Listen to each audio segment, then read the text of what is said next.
कबीर अयाना को उकसा रहा था और अयाना अब और ज्यादा पावर से उस पर वार कर रही थी।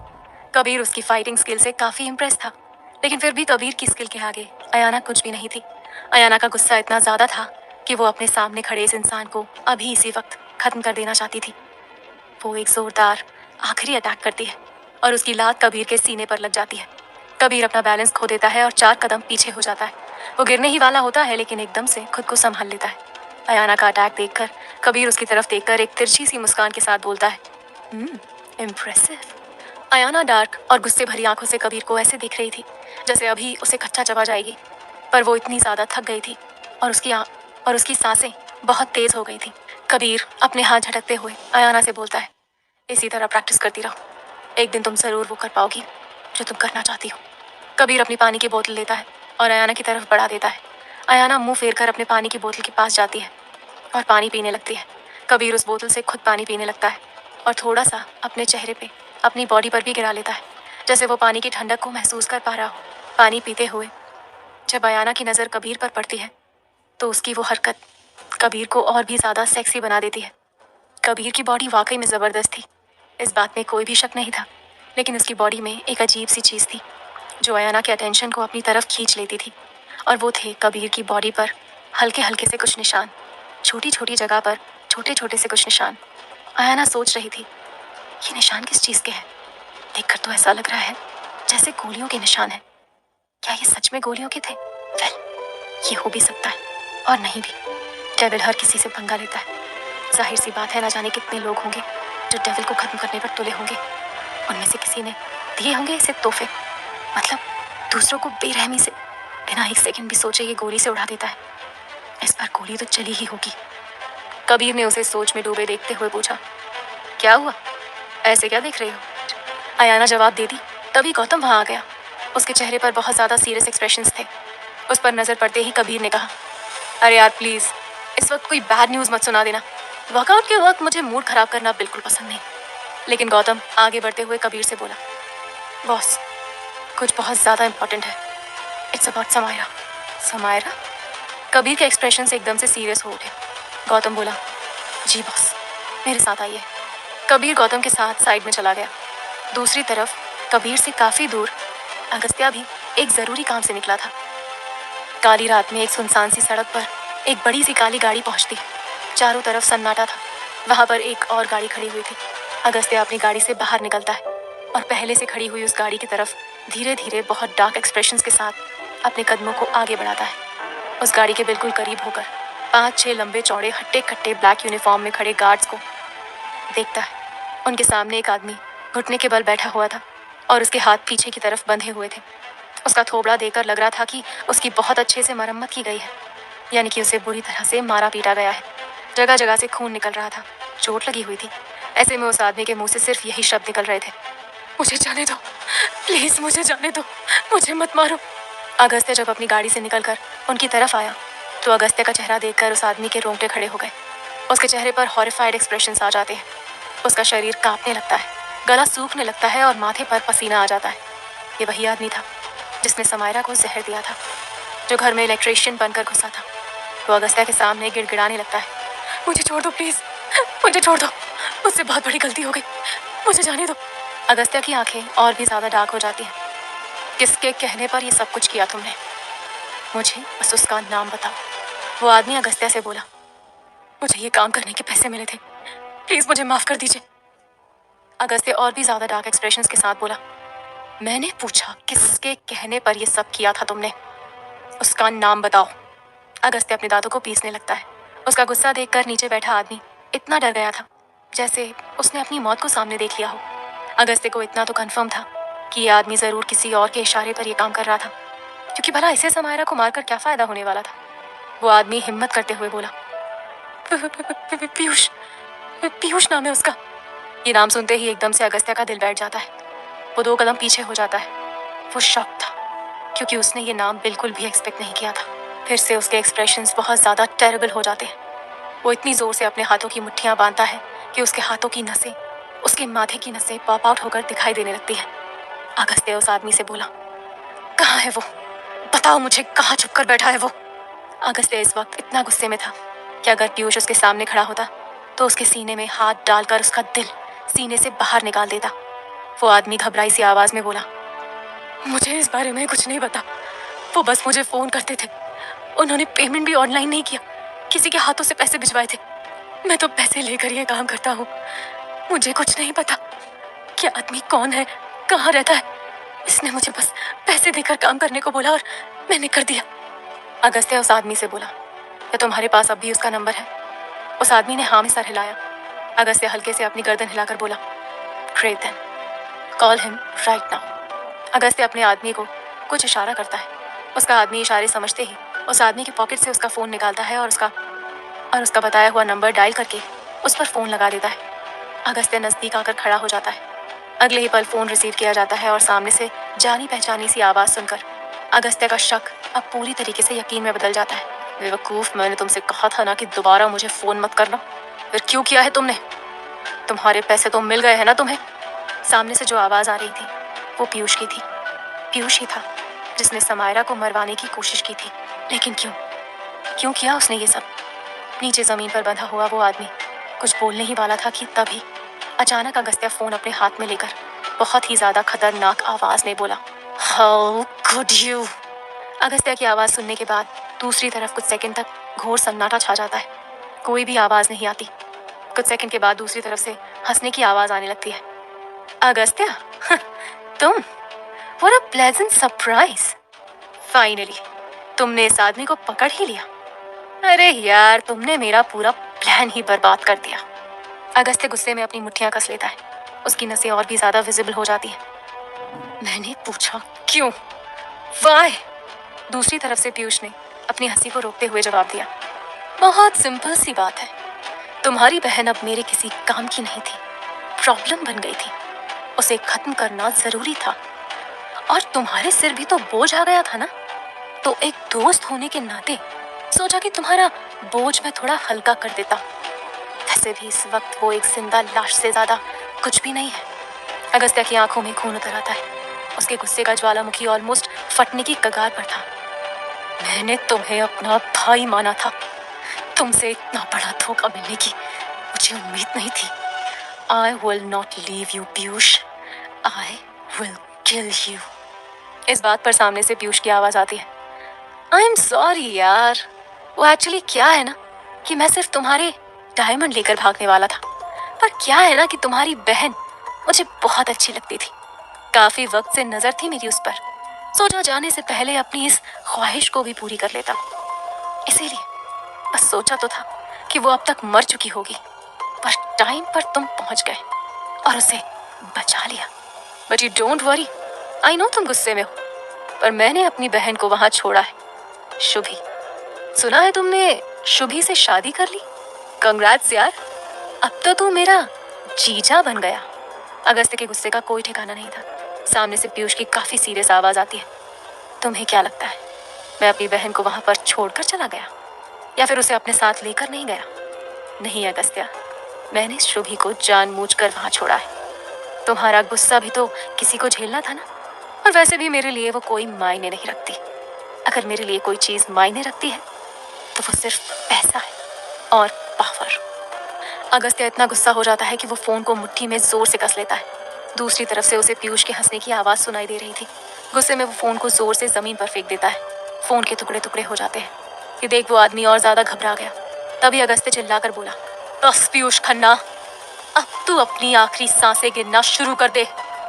आखिर क्यों पीयूष पड़ गया था समायरा की जान के पीछे? क्या अगस्त्य का गुस्सा एक बार फिर झेलना पड़ेगा पीयूष की बेगुनाह बहन शुभी को? समायरा का नाम सुनकर क्यों हो गया था कबीर परेशान? जानने के लिए सुनिए इस कहानी का अगला एपिसोड सिर्फ प्रतिलिपि FM पर। बातें सुनकर अगस्त्य का खून खौल रहा था। उसने गुस्से में फोन को जमीन पर पटक कर तोड़ दिया। उसका गुस्सा देख जमीन पर बंधा पड़ा आदमी अगस्त्य से बोला, सर मुझे जाने दो। मैंने वही किया जो मुझे करने के लिए बोला था। प्लीज मुझे छोड़ दो, मुझे जाने दो। अगस्त्य अपने आदमियों की तरफ देखकर बोला, इसकी बॉडी नहीं मिलनी चाहिए, जंगली जानवरों को खिला दो। ये बोलकर वो गाड़ी में बैठता है। जमीन पर बंधा आदमी जैसे ही ये सुनता है उसकी आंखें बड़ी हो जाती हैं और वो झटपटाने लगता है। लेकिन एक गार्ड आगे आता है और उस आदमी के माथे के बीचों बीच गोली चलाकर उसे खत्म कर देता है। अगस्त्या गाड़ी में बैठता है और गाड़ी लेकर वहां से चला जाता है। पीयूष की कही गई बातें अब भी उसके दिमाग में गूंज रही थी और उसके गुस्से को हर एक सेकंड के साथ लगातार बढ़ा रही थी। इतने साल उसने पीयूष के साथ गुजारे, उसने कभी इमेजिन भी नहीं किया था कि वो इस कदर घटिया इंसान निकल सकता है।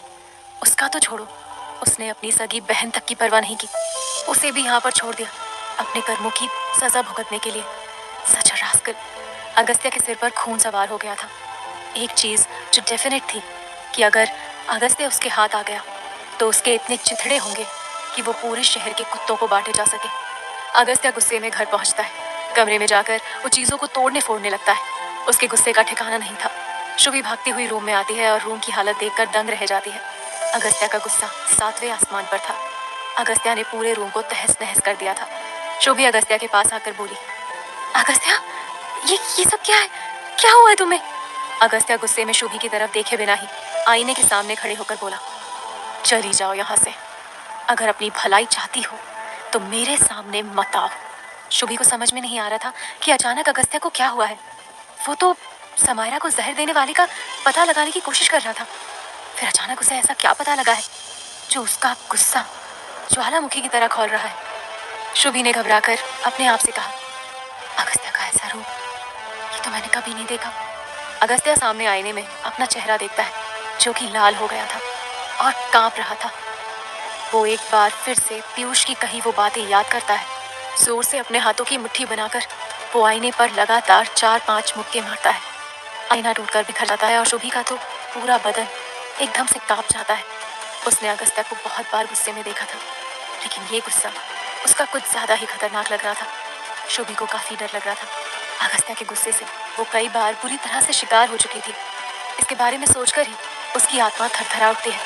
अगस्त्या के हाथ में जबरदस्त चोट लगी हुई थी और खून जमीन पर टपक रहा था। शुभी वैसे तो डर के मारे यहाँ से चली जाना चाहती थी, लेकिन अगस्त्या के हाथ से बहता हुआ खून देखकर वो जा ना पाई। माना कि अगस्त्या इस वक्त बहुत खतरनाक लग रहा है, पर कोई तो ऐसी बात जरूर है जिसने उसके अंदर के डेविल को ट्रिगर किया है। ऐसे में वो अगर अकेला छोड़कर चली गई तो कुछ भी प्रॉब्लम हो सकती है। अगस्त्या का पूरा बदन कांप रहा था। वो इस वक्त बस एक ही चीज विश कर रहा था कि काश पीयूष उसके सामने होता और वो उसे अपने हाथों से खत्म कर पाता। जहां उसका पूरा बदन गुस्से में उबल रहा था, वहीं उसका दिल दर्द में जल रहा था। पीयूष को उसने अपने भाई जैसा माना था। बचपन से लेकर आज तक उन दोनों ने हर अच्छे बुरे वक्त में एक दूसरे का साथ दिया था। फिर वो अचानक इतना कैसे बदल गया? आखिर ऐसा क्या हुआ जो वो 180 डिग्री घूम गया, बदल गया? ये वो पीयूष नहीं जिसे अगस्त्या जानता था। दोनों जब मिले थे तो फटीचर हालत में थे। खाने के लिए खाना तक नहीं था और ना ही सर पर छत। दोनों के पास दोनों ने एक दूसरे की मदद की, एक दूसरे का सहारा बने। हर अच्छे बुरे वक्त को दोनों ने मिलकर फेस किया और आज वो जिस भी मुकाम पर है वो दोनों ही की मेहनत थी। अपनी बहनों को उन्होंने अपनी जान से ज्यादा प्यार किया, एक दूसरे की बहनों की रिस्पेक्ट की। फिर ऐसा कैसे हुआ? कब हुआ? दोनों ने एक दूसरे की बहनों पर अपनी दरिंदगी दिखाई। भला इन सबके बीच में समायरा और शुभी का क्या कसूर था? ये सब कुछ पीयूष की वजह से हुआ और उसने अगस्त्या को भी डेविल बना दिया। अगस्त्या खड़ा हुआ अतीत की बातें सोच ही रहा था कि तभी उसे महसूस होता है उसका हाथ किसी ने पकड़ लिया है। वो पलट कर देखता है तो शुभी उसके पीछे खड़ी हुई थी। उसके चेहरे पर घबराहट भी थी और चिंता भी। उसने अगस्त्या का हाथ अपने हाथ में पकड़ा हुआ था। शुभी पर नजर पड़ते ही अगस्त्या चिल्लाकर बोला, जाओ यहाँ से, मुझे अकेला छोड़ दो। लेकिन शुभी ने उसका हाथ नहीं छोड़ा और उसका खून साफ करते हुए बोली, बहुत खून बह रहा है, मुझे पट्टी बांधने दो। अगस्त्या गुस्से में अपना हाथ पीछे करके चिल्लाकर शुभी से बोला, सुना नहीं तुमने? मैंने कहा ना चली जाओ यहाँ से। मैं दोबारा फिर से तुम्हारे साथ वो दरिंदगी नहीं करना चाहता। इस वक्त मेरा दिमाग हद से ज्यादा खराब है। मेरे हाथों कुछ गलत हो जाए उससे पहले मेरी आंखों के सामने से चली जाओ। मैंने कहा यहाँ से जाओ। अगस्त्या अपने गुस्से पर कंट्रोल करने की पूरी कोशिश करता है। वो नहीं चाहता था कि उसके गुस्से का शिकार इस बार फिर शुभी को बनना पड़े। हरगिज नहीं। अब वो शुभी के साथ और गलत नहीं करना चाहता था। इसमें उसकी कोई गलती नहीं थी। ये सारा किया धरा पीयूष का है। अगस्त्या के दिल में पीयूष के लिए नफरत हद से ज्यादा बढ़ चुकी थी। शुभी अगस्त्या की तेज और गुस्से भरी आवाज सुनकर घबरा जाती है, पर वो अपने अंदर की हिम्मत को बटोर कर अगस्त्या की आंखों में आंखें डालकर बोली, मैं नहीं जाऊंगी अगस्त्या, तुम्हारे हाथ से खून बह रहा है, मुझे दवाई लगाने दो। अगस्त्य जब देखता है कि शुभी उसकी बात नहीं मान रही है तो वो गुस्से में पागल हो जाता है। वो शुभी के दोनों कंधों को अपने हाथ में इतना जोर से पकड़ता है कि शुभी को जबरदस्त दर्द होने लगता है और उसकी आंखों से आंसू टपक जाते हैं। मेरे सब्र का इम्तिहान मत लो।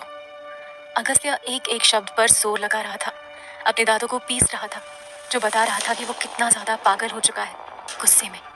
इससे पहले कि मैं भूल जाऊं कि तुम कौन हो और मैंने अपने आप से क्या वादा किया है, मैं दरिंदा बनकर तुम पर टूट पड़ूं, उससे पहले यहाँ से चली जाओ। मेरी आंखों के सामने से चली जाओ शुभी, अगर अपनी भलाई चाहती हो तो, क्योंकि आज मेरे अंदर का शैतान खुद को बाहर निकलने से रोक नहीं पा रहा।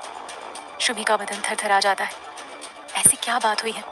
अचानक तुम्हें इतना गुस्सा क्यों आ रहा है? तुम तो उस आदमी इलेक्ट्रिशियन को पकड़ने गए थे ना, फिर वहां पर ऐसा क्या हुआ जो तुम? अगस्त्य शुभी के हाथों पर पकड़ और भी मजबूत कर लेता है। जब उसे पीयूष की कही सारी बातें याद आती है, शुभी को दर्द होता है। वो अगस्त्य से बोलती है, Agastya please, you are hurting me. Shubhi के आंसू देखकर अगस्त्य अपने गुस्से पर काबू पाने की कोशिश करता है। वो शुभी को छोड़कर दीवार के पास जाकर अपना गुस्सा वहां निकालता है और जोर जोर से उस पर पंच मारता है। अचानक अगस्त्य की हरकत से शुभी घबराकर चिल्ला पड़ती है, अगस्त्य रुक जाओ, पागल हो गए हो क्या? लेकिन अगस्त्य नहीं रुका। जब 8-10 मुक्के मारने के बाद अगस्त्य का गुस्सा कुछ हद तक कंट्रोल में आता है तो वो रुक जाता है और तेज तेज सांसें लेने लगता है। हाँ, पागल हो गया हूँ, मुझे पता चल चुका है, उसी ने किया है, ये सब उसी ने किया है। I hate that bloody bastard. I will kill him. Shubhi को अंदाजा हो जाता है कि ये किसके बारे में बात कर रहा है। वो डिसबिलीव से उसे देखती है। किसने किया है ये सब? अगस्त्य की आंखें अब पूरी तरह से लाल हो चुकी थी। उसका खून उसकी आंखों में उतर आया था।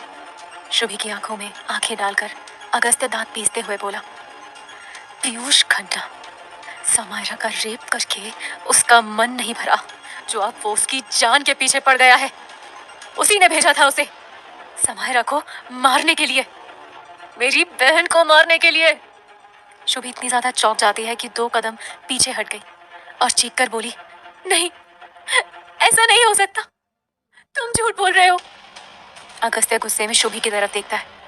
उसका लगभग डेविल रूप शुभी देखकर थरथरा जाती है और उसकी धड़कनें डर और घबराहट से तेज हो जाती है। लेकिन अगस्त्य चिल्ला रहा था, मैं झूठ बोल रहा हूँ? क्या वजह है मेरे पास झूठ बोलने के लिए? अपने कानों से सुना है मैंने। जब उस आदमी ने उसके पास फोन किया तब पीयूष ने खुद बोला, उसी ने उस आदमी को पैसे देकर समायरा को जान से मारने के लिए भेजा था। और तुम्हें पता है तुम्हारे प्यारे भाई ने क्या कहा है मुझसे? उसने कहा है कि वो तुम्हें जानबूझकर यहाँ छोड़कर गया है ताकि तुम मेरे गुस्से का शिकार हो सको। अगस्त्य की बात सुनकर शुभी का दिल ठप से बैठ जाता है। वो कुछ भी मानने को तैयार थी, कुछ भी, लेकिन ये चीज नहीं कि पीयूष ऐसा कुछ कर सकता है। ना वो उसके साथ ऐसा कर सकता था, ना अगस्त्य के साथ, और समायरा के साथ तो सवाल ही नहीं उठता। इस बात का विरोध करते हुए शुभी पूरी डिटर्मिनेशन के साथ बोली, तुम्हें गलतफहमी हुई है, मेरा भाई ऐसा नहीं कर सकता। क्या शुभी को होगा यकीन इस बार अगस्त्य की बातों का? आखिर क्या चाहता है पीयूष अगस्त्य को उकसाकर? जानने के लिए सुनिए इस कहानी का अगला एपिसोड सिर्फ प्रतिलिपि एफएम पर।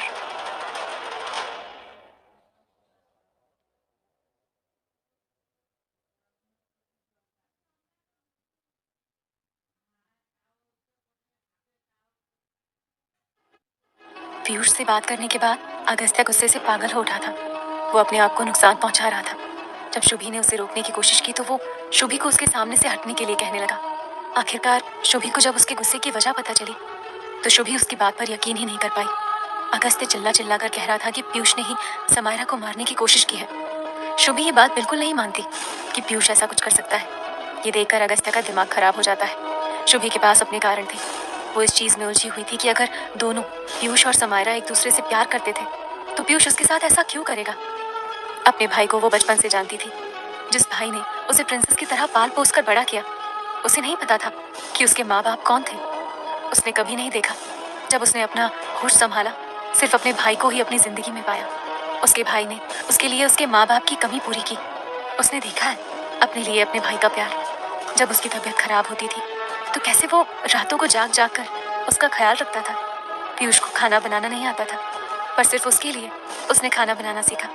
उसे बना बना कर खिलाता था। स्कूल जाते वक्त अपने हाथों से उसके बाल बनाता था। उसकी हर छोटी से लेकर बड़ी से बड़ी चीज़ का ख्याल रखता था। यहाँ तक कि जब पहली बार शुभी को पीरियड्स आए थे तो वो डर के रोने लगी थी कि वो मर जाएगी। तो पीयूष ने उसे समझाया कि ऐसा कुछ नहीं होगा। उसने शुभी से पहले खुद इस बात की स्टडी की कि पीरियड्स क्या होते हैं, इनमें क्या होता है और इन्हें कैसे मैनेज किया जाता है। उसके बाद उसने शुभी को अच्छे से समझाया। शुभी की आंखों से झरझर आंसू बहने लगे और वो सिसक सिसक कर रो रही थी।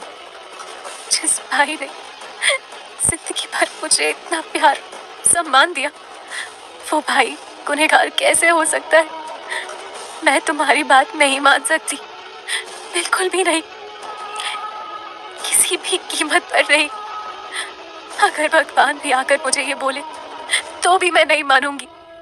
शुभी की बात सुनकर अगस्त्या हैरानी से उसकी तरफ देखकर बोला, तुम्हें इतना अंधा भरोसा क्यों है तुम्हारे भाई पर? मैंने अपने कानों से उसकी आवाज सुनी है। वो पीयूष ही था। सवाल ही नहीं उठता कि मुझे कोई गलतफहमी हो सकती है। वो आवाज मैं कभी नहीं भूल सकता। वो पीयूष की थी। शुभी अगस्त्या से बोली, वो समायरा के साथ ऐसा नहीं कर सकता। वो आखिर कर भी कैसे सकता है, जबकि वो तो इसके आगे शुभी कुछ बोल ही नहीं पाती। शुभी की बीच में ही अटकी हुई बात सुनकर अगस्त्या की आंखें डार्क हो जाती हैं। वो तो क्या, शुभी की आंखों से आंसू टपक जाते हैं। वो चाहती तो थी अगस्त्या को बताना कि उसका भाई और समायरा दोनों एक दूसरे को प्यार करते हैं, लेकिन वो बता नहीं पाई। पता नहीं इस बात पर वो क्या गलतफहमी पाल ले, क्या रिएक्ट करे, कैसे रिएक्ट करे। और ये सही समय भी नहीं लग रहा था, इसीलिए शुभी अगस्त्या को ये बात बताने का आइडिया ड्रॉप कर देती है और धीमी आवाज में बोलती है, कुछ नहीं, मुझे नहीं पता क्या सच है क्या झूठ। मुझे नहीं पता कि ये सब क्या हो रहा है। मैं सिर्फ इतना जानती हूँ कि मेरा भाई इतनी घटिया हरकत नहीं कर सकता। उसके बाद आंखों में आंसू लेकर शुभी वहां से चली जाती है। वहीं दूसरी तरफ कबीर अब तक अपने जिम में था। जब से गौतम उसे वो खबर सुनाकर गया था, कबीर ने सबको वहां से जाने के लिए कह दिया था। उसका गुस्सा देख अयाना भी हैरान थी कि आखिर अचानक ऐसा क्या हुआ जो कबीर को इतना गुस्सा आ गया। लेकिन उससे इस बारे में पूछकर वो उसका गुस्सा और नहीं बढ़ाना चाहती थी, इसीलिए वो चुपचाप वहां से चली गई। कबीर पिछले 3 घंटे से जिम में पसीना बहा रहा था। शरीर पसीने से लथपथ हो चुका था, लेकिन वो तो रुकने का नाम ही नहीं ले रहा था। उसकी आंखों में कुछ तो ऐसा था जिसे वो किसी और को दिखाना नहीं चाहता था। उसका दिमाग कुछ ठिकाने पर नहीं लग रहा था। समायरा के रेप की खबर सुनने के बाद उसने अपने लोगों को चारों तरफ फैला दिया था। पीयूष को किसी भी तरीके से किसी भी हाल में ढूंढना या उससे रिलेटेड कोई प्रूफ मिलना अब उसके लिए बहुत ज़्यादा ज़रूरी हो गया था। कुछ देर में गौतम वहाँ पर आता है, हमेशा की तरह अपने प्रोफेशनल सूट बूट में। वो जानता था कि कबीर उसे अगर बंगले में होते हुए भी कहीं नहीं मिला तो यहाँ पर ज़रूर मिलेगा। ये उसकी पर्सनल जिम है और यहाँ पर आने की इजाज़त किसी को भी नहीं है, सिर्फ गौतम को छोड़कर। गौतम को वहाँ पर देखकर कबीर अपने हाथ में डंबल उठाकर बाइसेप्स की एक्सरसाइज करते हुए बोला, फाउंड एनीथिंग? हाथ में कुछ डॉक्यूमेंट देते हुए गौतम ने उन्हें सामने टेबल पर रखा। ये सब मिला है। कबीर डंबल नीचे रख देता है और खड़ा होकर टेबल की तरफ आता है। टेबल पर पड़े डॉक्यूमेंट्स पर वो एक नज़र मारता है, उन्हें अपने हाथ में उठाता है और जैसे ही उन्हें रीड करता है उसके एक्सप्रेशंस चेंज हो जाते हैं। कभी डार्क हो जाते हैं, कभी कंफ्यूज्ड हो जाते हैं, कभी कुछ तो कभी कुछ। वो नज़र उठाकर गौतम की तरफ देखता है। गौतम कबीर से बोलता है, जैसा आपने कहा था, हमने सारी इन्वेस्टिगेशन करने के बाद ये हासिल किया है। हमारे सभी लोग चारों तरफ पीयूष को ढूंढने में लगे हुए हैं। हमने हर शहर के कनेक्शन को एक्टिव कर दिया है। अगर पीयूष यहाँ पर है, इस कंट्री में है, तो नहीं बच सकता। लेकिन ये रिपोर्ट मुझे काफ़ी कंफ्यूज कर रही है। रिपोर्ट्स को देखकर तो कबीर भी अब थोड़ा कंफ्यूजन में बोला, मुझे भी। बात जितनी दिखाई दे रही है, जितनी सुनने में आई है, उससे कहीं ज़्यादा है। गहराई तक पता लगाओ, जितनी गहराई में जा सकते हो जाओ। तुम्हें पूरी आज़ादी है गौतम, सारे कनेक्शंस को तुम कंट्रोल कर सकते हो। मुझे वो किसी भी हाल में चाहिए, दुनिया के किसी भी कोने से निकाल कर लाओ उसे। इस बात पर गौतम ने पूरी डिटर्मिनेशन के साथ कहा, आप चिंता मत कीजिए, मैं आपके बोलने से पहले ही सारा काम सेटल कर चुका हूँ। हर जगह पीयूष की खोज जारी है, हर शहर में। गौतम एक बात और कबीर से थोड़ा हिचकिचाते हुए बोला, आपको एक और बात बतानी है। कबीर गौतम की तरफ देखता है और आंखों ही आंखों में उसे बोलने का इशारा करता है। गौतम अपनी नजरें झुकाकर थोड़ी हिम्मत बटोरता है और एक गहरी सांस लेता है। समायरा हॉस्पिटलाइज थी, उसे जहर दिया गया था। अगस्त्य ने उसे ढूंढकर खत्म कर दिया है। कबीर एक पल के लिए जमकर खड़ा रहता है, फिर वो बाहर की तरफ आता है और टेरेस पर खड़ा होकर पूरे शहर पर नजर मारने लगता है। हवाओं से उसके पसीने में भीगे हुए माथे पर आए बाल हल्के से उड़ने लगते हैं। आंखों में कुछ हल्का सा था, जैसे किसी तरह का कोई इमोशन, कोई उदासी, कोई दर्द। कुछ देर तक वो इसी तरह से खामोश खड़ा रहा। गौतम अंदर खड़ा था, वो कबीर की तरफ देख रहा था। वो जानता था कि कबीर इस वक्त अंदर से परेशान है।